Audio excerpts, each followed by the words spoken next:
Calisthenics has been with us for a long time. All the way from Spartan warriors at around 600 BC practicing calisthenics exercises to Shaolin monks. Fast forward to Friedrich Ludwig Jahn, who at the beginning of the 19th century in Berlin started this program for students, which focused on outdoor physical exercising. Along with that, he invented a balancing beam, a horizontal bar, parallel bars and rings, which became the standard equipment for gymnastics. 100 years later, calisthenics started to be used to prepare men for war. And later on in the World War II, the focus on these bodyweight exercises was even more emphasized. Since then, this style of training has established its place in military. But for all of us, the real beginning of calisthenics was in 2008.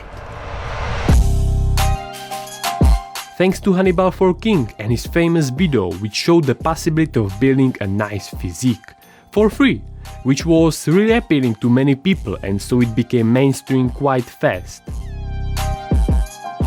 On this new trend jumped a few of today's calisthenics legends like Chris Heria, Frank Medrano or Bar Brothers for example, spreading this style of exercising to even more people.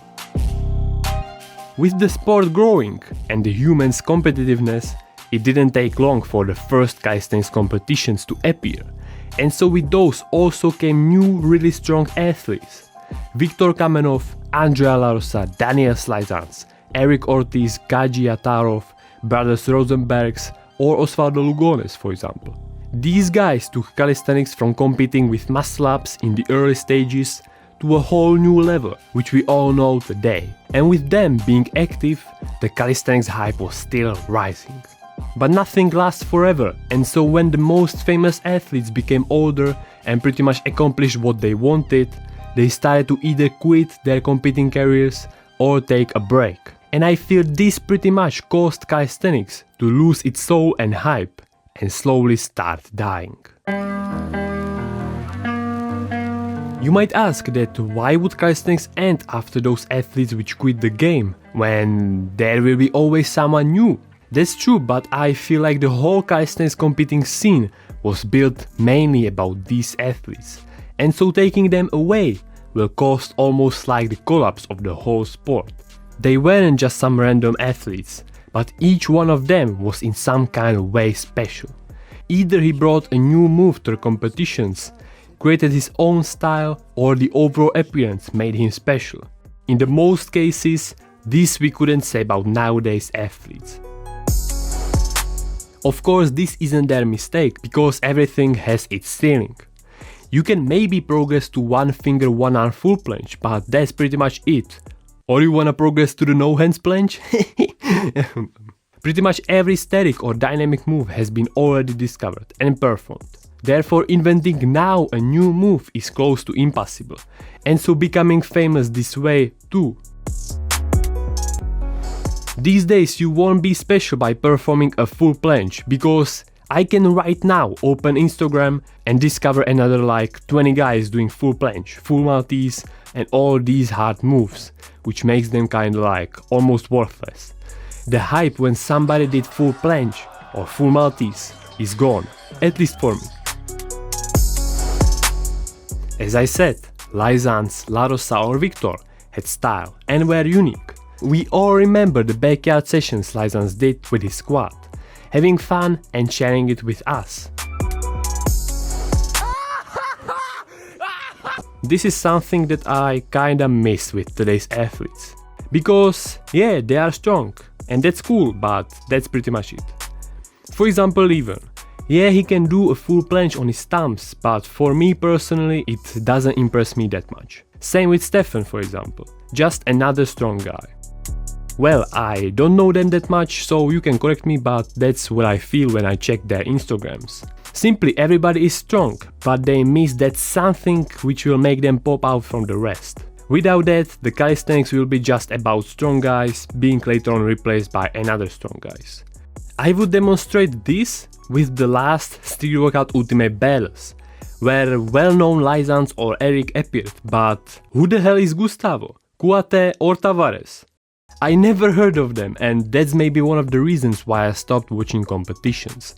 For me, nowadays competitions consist of some random dudes that I don't know. Maybe they are famous in their country and that's okay, but this way will nobody become a new Larosa. As mentioned, in today's competitions appear only random guys. And this is a big problem, because this way competitions will close themselves and they will be only for the very small calisthenics core community. Even when you look at the views of these videos, you can tell that the interest in calisthenics competitions drastically dropped. Competitions themselves don't help at all, because most of the times you compete only for some sort of trophy, which at the end of the day is worthless. Because, you know, it won't pay you your bills. It used to be a lot better, because, for example, in 2015, Daniels won 100,000 rubles, which was something like $1,650, which was pretty good for a 15-year-old boy, but now, not that much to be able to live of it. This is maybe why I often hear that calisthenics and mainly calisthenics competitions are only for young people. And I think it's kinda true, because only young people without any responsibility can compete just for trophies, which won't pay you anything. You can maybe sell it on eBay, but I think nobody will buy it. Making people to be interested in calisthenics is hard, because I feel that still many people, thanks to someone, think that it is just an easier way to exercise, with which you can build muscles. People don't know how hard it is a full planche or front lever. They will be impressed more by handstand, because I would say that everybody at least once in their childhood tried handstand, and after hitting the ground with their head, they realized how hard it is. With this knowledge and mindset, making them watch competitions is nearly impossible, and making them even start doing calisthenics is a battle you can't win. When average guy wanna start working out and maybe become big, he would choose the fastest, easiest and over the years very well tested approach, which is the weightlifting. You could say that calisthenics today is famous, but I think that still, if you will tell someone that you work out, he will immediately think of you lifting weights. With how calisthenics looks like now, even if you would manage to spread it to the general population more, I believe the interest would after some time decrease too, when they would see over and over the same things. So in my opinion, calisthenics will have to drastically change in order to be interesting, otherwise it will keep dying, and as you know, when someone is in coma for a long time, the chances of bringing him back to life are really low.